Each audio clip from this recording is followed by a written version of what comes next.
성도 여러분, 또 한 주간 평안하셨습니까? 오늘 예배 자리에 나오신 여러분을 축복합니다. 우리 서로도 인사하십시다. 옆사람과 오늘도 만나서 반갑습니다. 잘 오셨습니다. 은혜 많이 받으세요. 감고사추 감사합니다. 고맙습니다. 사랑합니다. 축복합니다. 정말 그렇게 되기를 원하십니까? 네. 고백하신 대로 되시기를 바랍니다. 오늘도 예배 자리에 나오신 여러분과 더불어 또 비대면으로 온라인에서 또 예배를 드리시는 분들 가운데도 하나님의 크신 은혜가 임하시기를 바랍니다. 네, 오늘도 로마서 말씀은 계속됩니다. 로마서 100도 계속 도전합니다. 7명 남았으니까. 제가 가만히 보니까 백독을 했긴 했는데 간증하는 것이 문제라. 그래서 그것 때문에 아마 백독 했어도 안 한 거 처음 하고 있는 분들이 있는데 그 간증하는 거 부담 느끼시지 말고 정말 백독 했으면 그 백독 한 것, 그 로마서의 말씀 속에서 하나님이 나에게 이런 은혜를 주셨습니다 라는 것 그냥 한 성도들과 같이 나누면 돼요. 네. 기대하겠습니다. 오늘 말씀의 주제는 나는 나의 삶의 승리를 확신하는가, 이런 겁니다. 여러분 스스로에게 질문하시면서 같이 읽어보겠습니다. 시작. 나는 나의 삶의 승리를 확신하는가. 자, 어떤 승리인가, 오늘 말씀을 들으면 이제 아시겠습니다. 제가 말씀을 드린 것처럼 로마서는 1장부터 16장까지 되어 있습니다. 1장부터 8장, 오늘이 이제 8장 마지막 절까지 했죠. 긴 그런 장을 절수도 또 나누어서 이렇게 말씀을 드렸는데, 한마디로 로마서 1장부터 8장까지는 우리 개인의 구원의 문제, 이 사도 바울이 이 구원이라고 하는 것이 뭔가, 깊은 영적인 통찰력을 가지고 기록한 그런 사도 바울의 고백적인 그런 책이 로마서인데, 1장에서 8장까지가 그 구원의 문제, 개인 구원의 문제를 다루고 있고요. 또 9장부터 11장, 이 세 장은 이스라엘 민족에 대한 구원입니다. 제가 말씀드린 것처럼 아직 이스라엘 민족들은 예수를 아직 몰라요. 하나님은 믿는데 예수를 안 믿어. 그러니까 그 구약만 믿는 거죠, 쉽게 말하면. 근데 그들은 예수를 믿어야 결과적으로는 최후의 승리고 결과적으로는 구원을 받아요. 이스라엘 민족 자체도. 그래서 선택된 이스라엘 민족의 구원의 문제를 9장부터 11장까지 다루고 있고요. 나머지 이제 12장부터 16장까지는 구원받은 자, 그게 개인이든 이스라엘 민족이든 이제 마지막 때에 구원받은 자는 어떻게 삶을 살아야 하는가, 구원받은 하나님의 자녀들은 어떻게 사는 삶을 살아야 하는가를 이제 12장부터 16장까지 그렇게 다루고 있죠. 그렇게 로마서 전체를 이제 그림으로 여러분들이 그리고 염두에 두면서 오늘 8장 마지막 부분을 이제 같이 나누겠습니다. 구약 성경 사사기에 보면 기드온의 300명 용사가 나오죠. 기드온의 300명 그 용사와 미디안 군대가 수만 군대와 싸운 이야기가 나와요. 여러분 이미 결론을 다 알고 계시지만 이 미디안의 군대와 숫자, 훈련 상황, 무기 이런 것과 기드온 300명 용사와 싸운다고 하는 것은 말이 안 돼요. 싸울 수가 없어요. 수십 배, 수백 배를 기드온 300명 압도당하고 있어요. 기드온 군대, 이 미디안 군대는 수십 배, 수백 배를 가지고 있어요. 기드온 300명 용사가 미디안 군대와 싸울 수가 없는 거죠. 그런데 여러분 놀라운 사건이 있죠. 발생을 합니다. 전쟁이 일어나기 하루 전날 밤에 이 미디안 대군대의 군인 한 사람이 꿈을 꿉니다. 그 꿈의 내용은 보리떡 한 덩이가 미디안 그 대군대의 진영으로 뚜루룩 뚜루룩 굴러 들어옵니다. 그러자 미디안 군대의 진영이 한순간에 그것 때문에 와장창 무너져 버리는 꿈을 한 군인이 꿔요. 꿈을 꾼 이 군인이 꿈을 깬 다음에 그 꿈의 뜻이 뭔가 생각하다가 다른 군인, 옆에 있는 군인에게 이야기를 합니다. 근데 그 옆에 있는 군인이 그 꿈을 해석을 하기를, 우리 진영에 굴러 들어온 이 보리떡 한 덩이는 아마도 기드온 군대일 것이다.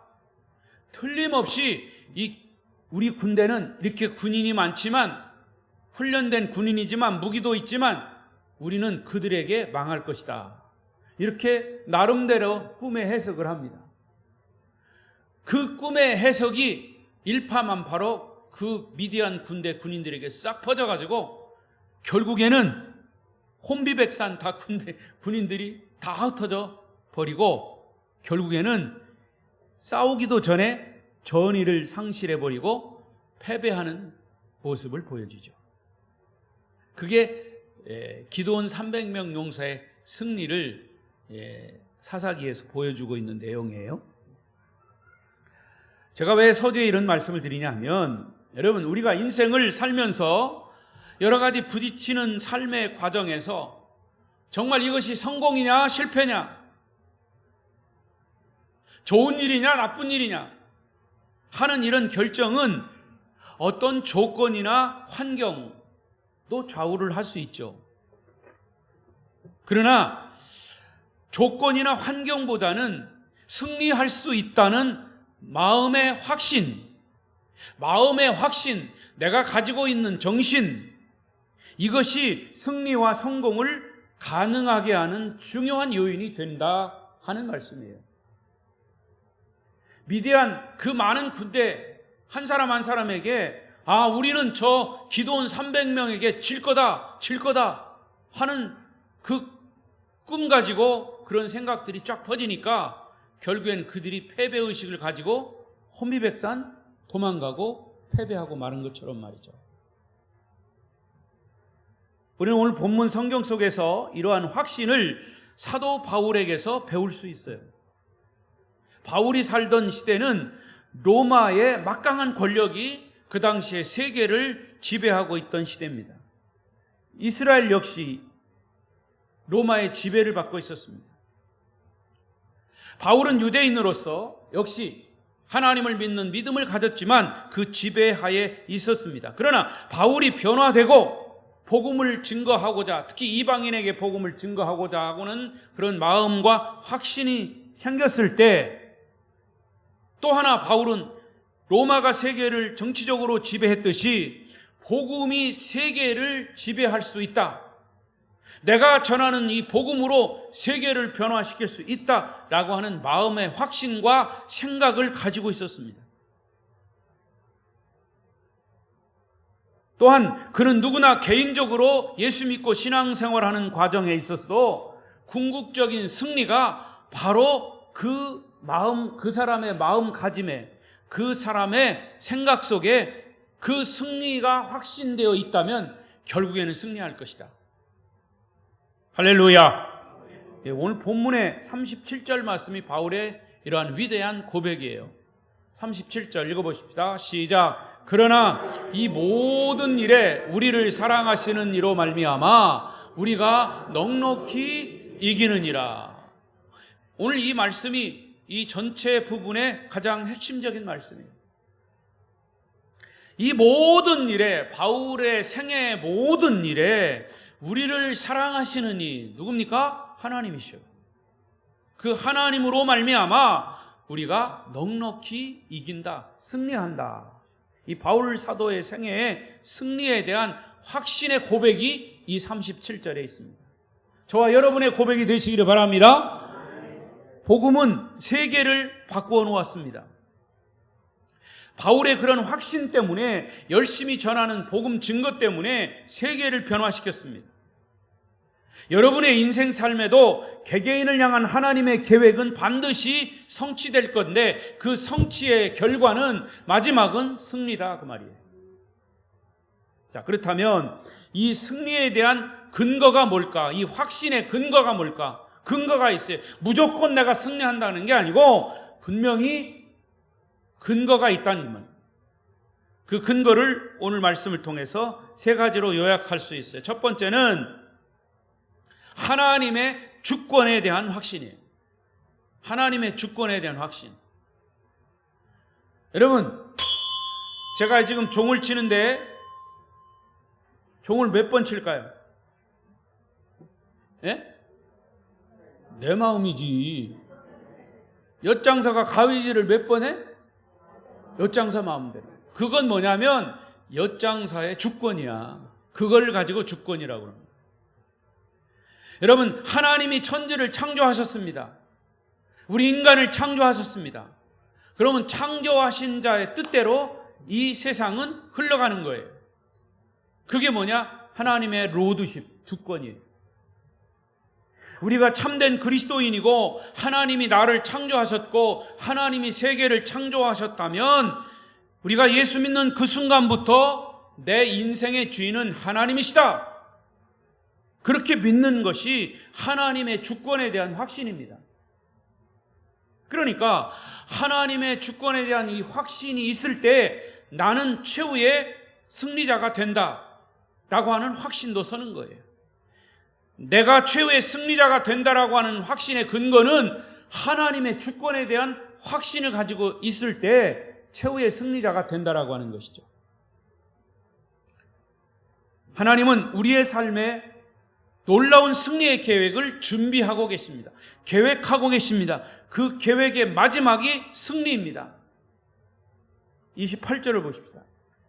28절 시작. 우리가 알거니와 하나님을 사랑하는 자 곧 그의 뜻대로 부르심을 입은 자들에게는 모든 것이 합력하여 선을 이루느니라. 우리가 너무나 잘 아는 말씀이에요.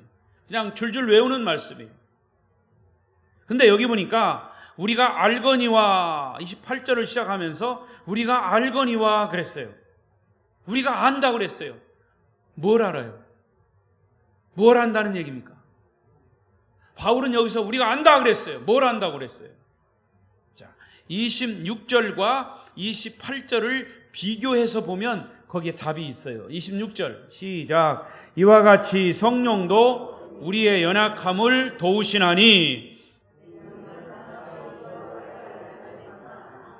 오직 성령이 말할 수 없는 탄식으로 우리를 위하여 친히 간구하시느니라. 여기 보니까 우리가 마땅히 기도할 바를 알지 못한다 그랬어요. 여러분, 우리는 우리 인생 삶에 대한 하나님의 계획이 뭔지 잘 몰라요. 또 구체적으로 보면 오늘 하루하루 살아가면서 오늘 하나님의 나를 위한 계획이 뭘까? 내일은 하나님의 나를 위한 계획이 뭘까?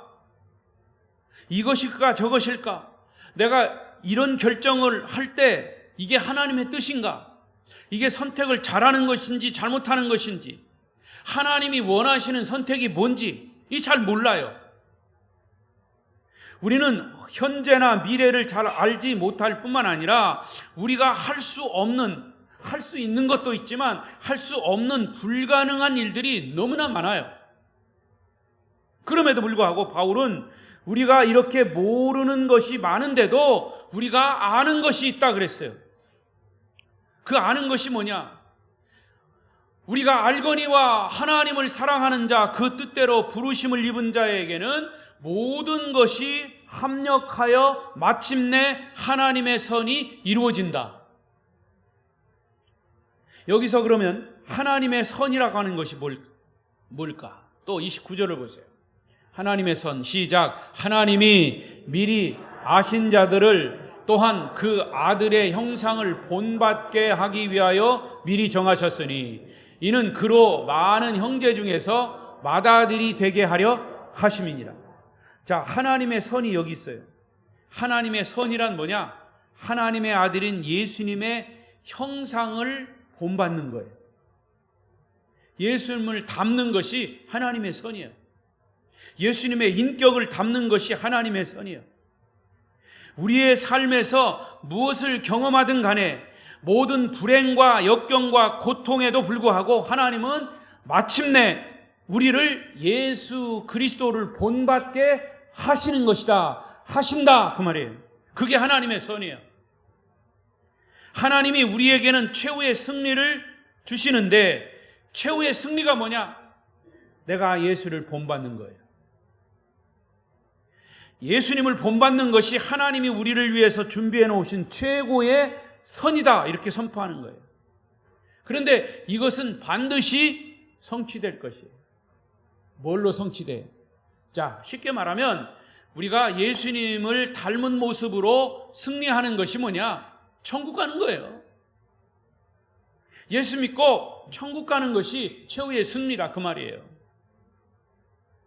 예수님의 형상을 담는 일, 완성의 상태, 이거를 제가 지난번에도 말씀드린 것처럼 영화라고 그래요. 영화, glorification, 영화.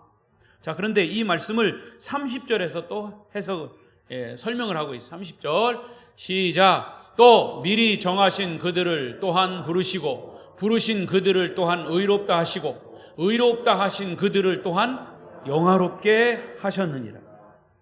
하나님이 저와 여러분을 이제 선택하시고 어느 날 우리를 부르셨어요. 그래서 우리는 예수님을 영접하고 그분을 예수 그리스도를 구세주로 맞았죠. 내가 주님을 그렇게 구세주로 영접하는 순간 하나님은 나의 죄를 용서하실 뿐만 아니라 나를 의롭다고 여기셨어요. 칭의. 그리고 마침내 우리 인생 삶에서 경험하는 모든 사건, 모든 삶의 경험을 살게 하셨어요. 그것이 성결이에요. 성결한 삶을 살게 하셨고, 그래서 모난 부분은 깎아내고 더해야 할 부분은 더하시면서 만들어 가시다가 마침내 예수님의 빛나는 인격을 닮은 존재로 하나님 앞에 세우셨어요. 그게 뭐냐? 영화입니다. 그래서 사도 바울은 이러한 모든 사실을 안다 그랬어요. 안다. 이 바울은 이 사실을 느낀다라고 말하지 않고 안다라고 했어요. 여러분, 누구나 고통이 오면 아파합니다. 아파하는 것은 느끼는 거예요. 솔직히 그 아픔을 부인할 수가 없어요. 아픔은 아픔이고 고통은 고통이고 슬픔은 슬픈 거예요. 코로나가 오면 고통스러워요. 다른 사람이 걸렸다고 방역하라, 우리의 자유를 막 제한하는 것, 이건 어쩔 수 없는 거예요. 이건 다 느끼는 거다. 그럼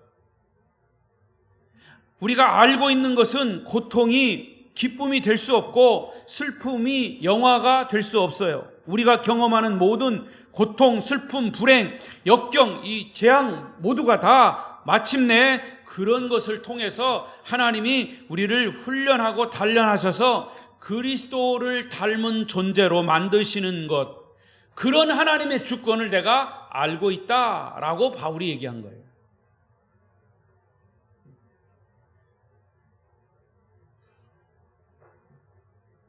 알아듣나 모르겠네.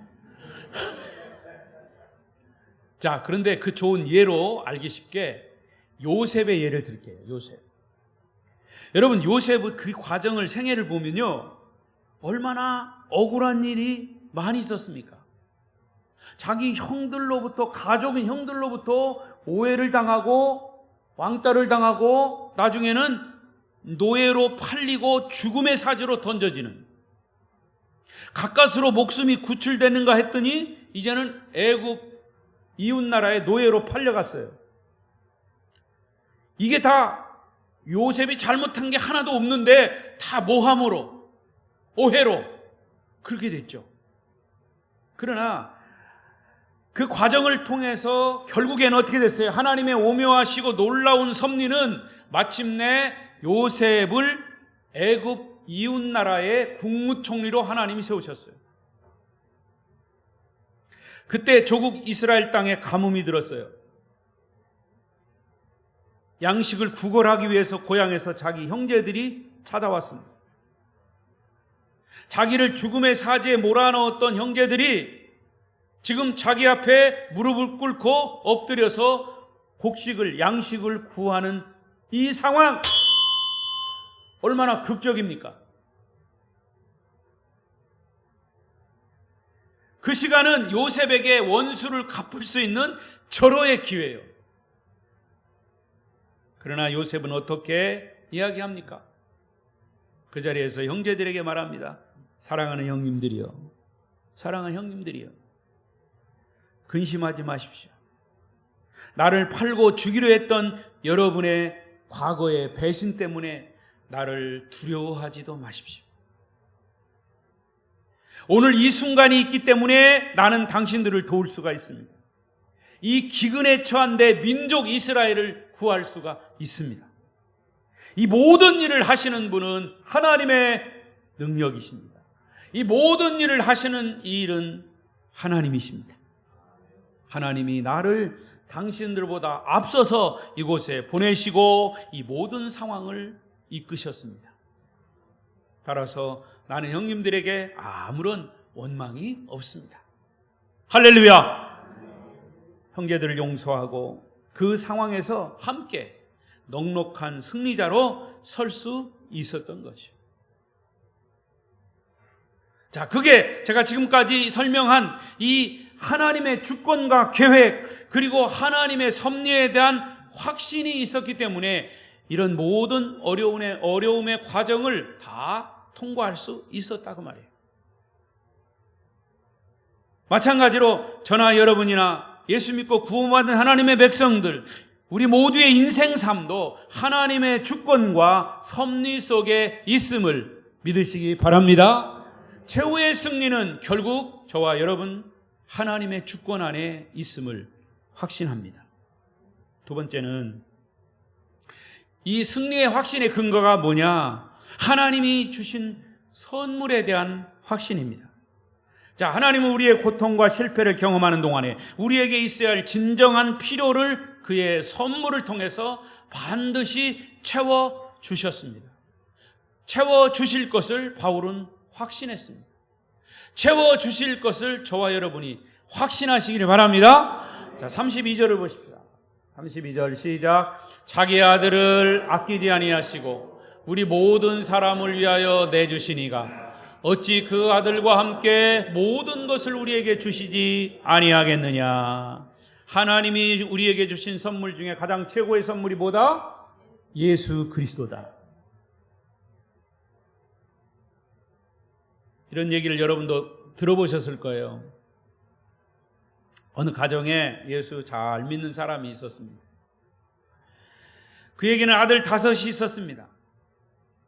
그런데 아들이 하나도 없는 가정의 주인과 그는 절친한 친구 사이예요. 한 번은 둘이서 대화를 합니다. 여보게, 나는 아들이 하나도 없고 자네는 아들 5씩이나 있지 않은가? 그 중에 하나만 내게 줄 수 없는가? 친구가 그렇게 물었습니다. 그때 아들 5이 있는 친구가 이야기를 합니다. 아, 그래? 그러면 내가 집에 가서 아내와 상의를 해보고 결과를 알려줌세. 집에 와서 아내와 상의를 하는데 잠을 자고 있는 5 아들을 보면서 어떤 아들을 친구에게 주면 좋을까 고민을 합니다. 첫 아들은 장남이라서 안 되고, 둘째 아들은 5 아들 중에 제일 똑똑하고 지혜로운 아들이라서 안 되고, 셋째 아들은 5 아들 중에서 제일 얼굴이 잘생긴 미남인데다가 아버지인 자기를 쏙 빼닮아서 도저히 안 되고, 넷째 아들을 보니까 너무나 병약하고 비실비실한데 그런 아들을 또 남에게 주는 것이 도저히 불쌍해서 안 되겠고, 마지막 막내는 막내라서 너무 귀엽고 사랑스러운 아들인데 어떻게 남에게 줄 수 있겠는가? 이렇게 생각이 결론에 이르렀습니다. 그리고 그는 하나님을 믿는 하나님의 자녀로서 그 자리에서 깨달았습니다.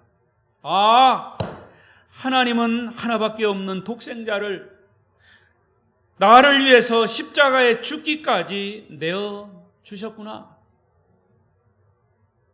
하나님의 그 사랑이 얼마나 큰가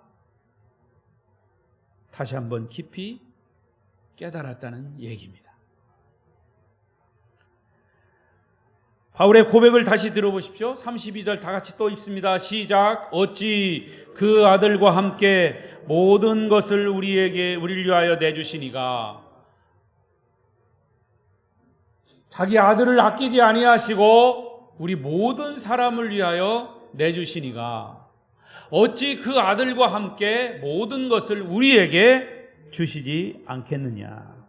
여러분, 우리 인생 삶의 모든 여정 속에서 겪는 역경과 고난의 폭풍우를 만날 때 우리는 더 많은 그런 것들을 필요로 합니다.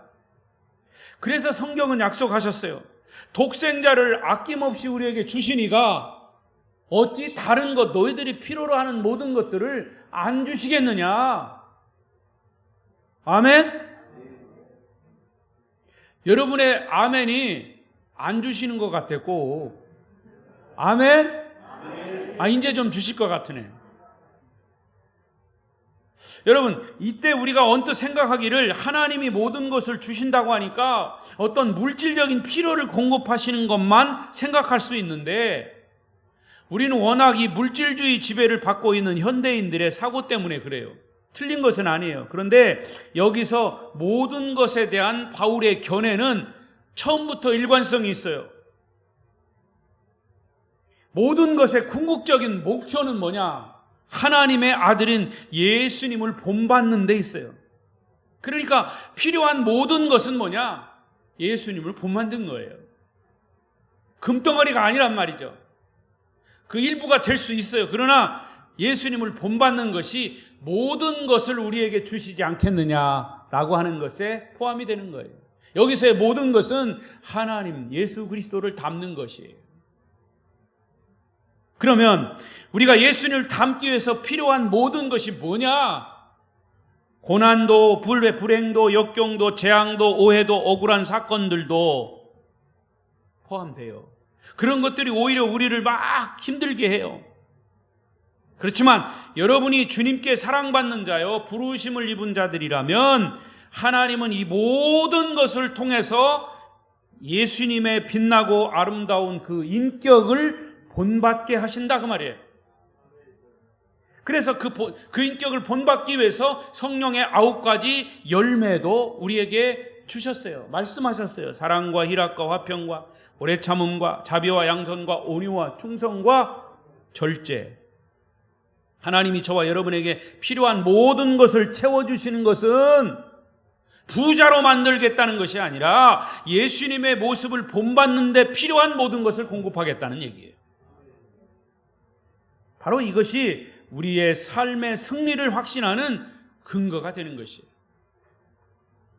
하나님은 우리에게 예수님을 최고의 선물로 주셨음을 여러분 확신하시기를 축원합니다. 마지막 세 번째. 자, 그러면 우리가 최후의 승리에 대한 확신의 근거가 뭐냐?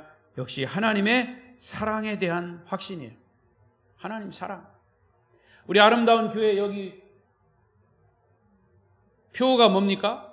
영구 표예요. 보니까. 시작. 더 크게. 하나님은 사랑이시라요. 여러분, 하나님의 사랑을 얼마나 느끼고 계십니까?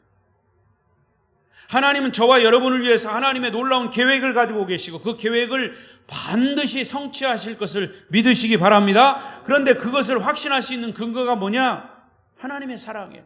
다시 37절 또 읽어요. 시작.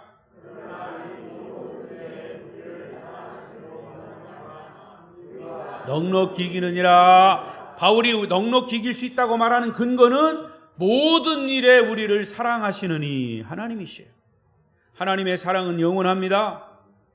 그러면 오늘의 삶의 현장에서 우리가 경험하는 아픔, 고통, 손해에도 불구하고 나의 실패와 무지함에도 불구하고 나의 영적인 불순종에도 불구하고 나를 사랑하시되 여러분을 사랑하시되 끝까지 사랑하시는 하나님의 계획이 끝까지 끝까지 성취되어서 승리할 것을 믿으시기 바랍니다.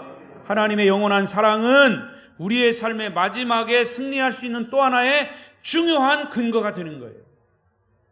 여러분이 고민되는 거 있습니까? 하나님의 사랑을 떠올리십시오. 그러면 그 고민되는 것이 하나님의 사랑으로 싹 덮어버릴 거예요. 여러분 백신 맞고서 거기다 주사를 찔러놓고 간호사가 솜으로 이렇게 문지르라고 그러죠. 그 다음에 뭘로 덮어줘? 반창고 붙여주잖아. 여러분 잠깐 아프고 고통스러워요. 그러나 그 바늘로 찔른데도 역시 아파요. 근데 반창고 붙이면 며칠 있으면, 아니 하루만 지나도 괜찮아. 여러분의 고민과 아픔은 사실은 바늘로 살짝 찔리는 것과 상관없어. 하나님의 사랑에 비하면. 하나님의 사랑의 반창고로 싹 붙여놔요. 아멘? 자, 그런데 바울은 이 분명한 하나님의 사랑에 대한 명제 앞에 이런 질문을 던져요. 이게 35절이에요. 35절 시작. 누가 우리를 그리스도의 사랑에서 끊으리요? 잠깐만. 자, 앞에 부분. 끊으리요. 이건 중요한 질문이에요. 나를 사랑하시는 그분의 사랑을 누가 끊을 수 있겠느냐? 아주 도전적인 질문이에요. 이 도전적인 질문이 결국에는 여기에서 어떤 뉘앙스가 있습니까? 누가 우리를 그리스도의 사랑에서 끊을 수 있어? 없어. 이런 얘기죠. 근데 누가 그리스도의 사랑에서 끊을 수 있느냐라고 하는 질문 속에 여기 누가라고 하는 것이 그 다음부터 나와요. 끊을 수 없다는 건데 이것은 먼저 환경적인 요인들이 거기 나와요. 35절 그 다음 시작. 환난이나 곤고나 박해나 기근이나 적신이나 위험이나 칼이라. 잠깐. 환난, 곤고, 박해, 기근 다 알겠죠? 적신은 뭐예요? 적신, 헐벗음이에요. 적신. 그 다음에 위험, 칼. 이 모든 것 환경적인 요인들이에요. 그 다음에 이제 38절로 가서 또 내가 확신하노니 사망이나 생명이나 것까지. 사망이나 생명은 뭐예요? 우리의 생존을 위협하는 어떤 사건도 하나님의 사랑에서 우리를 끊어낼 수 없다는 그런 얘기죠. 또 천사들이나 권세자들이나, 자 여기요, 천사들이나 권세자들이 뭐예요? 우리를 공격하고 위협하는 어떤 영적인 세력, 영적인 공격도 그리스도의 사랑을 끊을 수 없다. 또 현재일이나 장래일이나, 여기 현재일이나 장래일이 뭐예요? 지금 경험하고 있는 일, 미래에 경험하게 될 일, 이것도 그리스도의 사랑에서 끊을 수 없다. 능력이나 어떤 초자연적인 능력, 높음이나 기쁨, 인간에게는 높은 곳, 깊은 곳에 대한 공포가 있죠.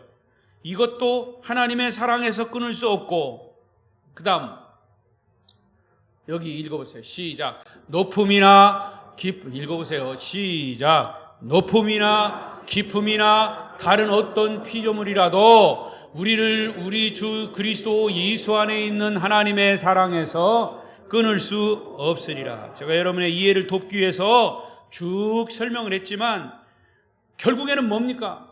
누가 우리를 그리스도의 사랑에서 끊을 수 있냐? 없다라고 하면서 누가라고 하는 내용들을 쭉 여기서 써놨어요. 여기 누가라고 한 내용들을 다 합하면 여러분이 인생 삶에서 경험하는 모든 것들이 여기 다 들어가 있어요. 그 모든 것들을 다 포함해도 우리를 그리스도의 사랑에서 끊을 수 없다라고 말씀하는 거예요. 할렐루야. 읽으신 분도 있겠지만 오래전에 나온 책 중에 죽으면 죽으리라고 하는 책은 고 안희숙 사모님이 쓰신 책으로 한때 아주 유명한 베스트셀러로 명성을 떨쳤던 책이에요. 그 책에 보면 이분은 일제치하 6년 동안 아주 극심한 감옥 생활을 했어요. 그런데 하나님만 섬기는 그리스도인으로서 일본의 천황을 신으로 섬기는 신사에다가 절을 하지 않는다고 하는 것 때문에 나는 도저히 거기다가 절을 할 수가 없습니다. 내가 믿는 신은 하나님밖에 없습니다. 이런 믿음 때문에 결국 감옥에 갇힌 거예요. 처녀 때예요. 처녀의 몸으로 감옥에 끌려가서 모진 고문을 당하다가 결국 해방 때문에 해방이 돼서 우리 한국의 해방됨으로 인해서 이제 추록을 했죠. 근데 그 책에서 이런 아주 감동적인 고백이 있습니다. 나는 자격이 부족한 탓으로 실격된 순교자다. 진실로 나는 예수님을 위해 죽기로 결심하고 나섰는데 내 뜻을 이루지 못하고 순교할 기회를 잃었을 때 나는 섭섭해서 몹시 통곡했다. 여러분 잠깐 생각해 보세요. 6년 동안 아주 지긋지긋한 감옥 생활에서 풀려난 상황에서 다른 사람 같으면 아이고 할렐루야 감옥에서 풀려나게 해줘서 감사합니다 이렇게 기뻐할 텐데 반대로 그는 주기철 목사님처럼 순교하지 못한 것이 원통해서 우셨다는 거예요.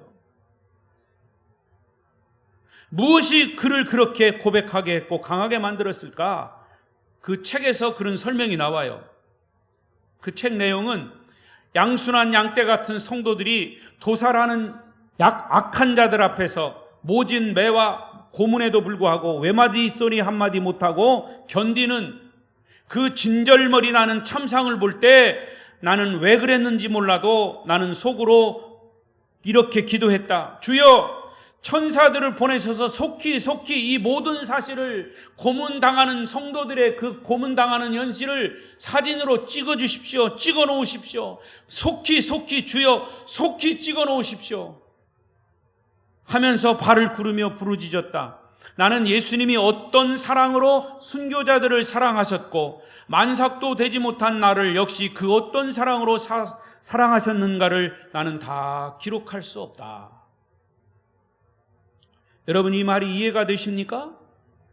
환난이나 곤고나 핍박이나 적신이나 위험이나 칼이 와도 왜 마음이 흔들리지 않습니까? 하나님의 자녀가 모진 고문에도 꺾일 수 없는 이유가 무엇입니까? 대답은 하나예요. 그것은 우리를 사랑하시는 예수 그리스도의 사랑의 힘 때문에 그렇습니다.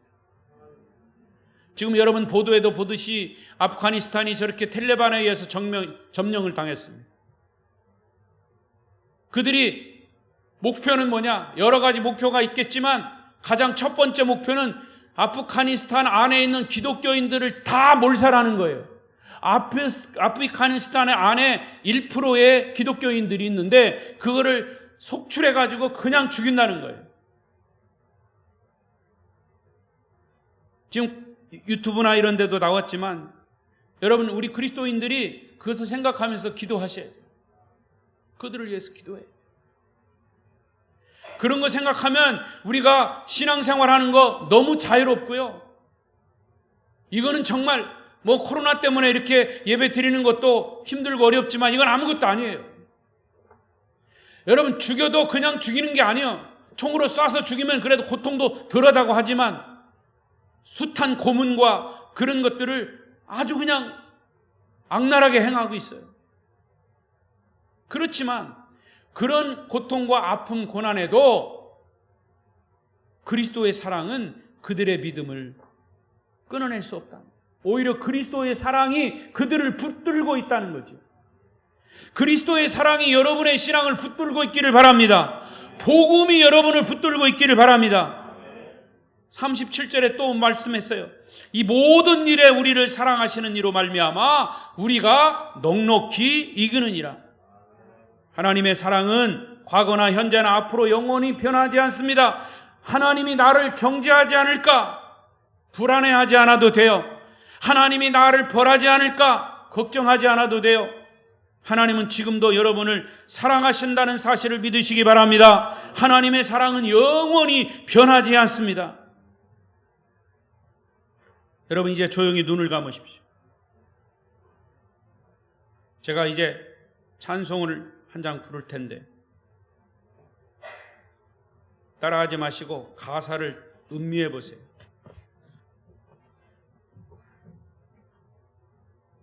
졸리시는 분은 주무셔도 돼요. 눈 감으시고 제가 찬송을 할 겁니다.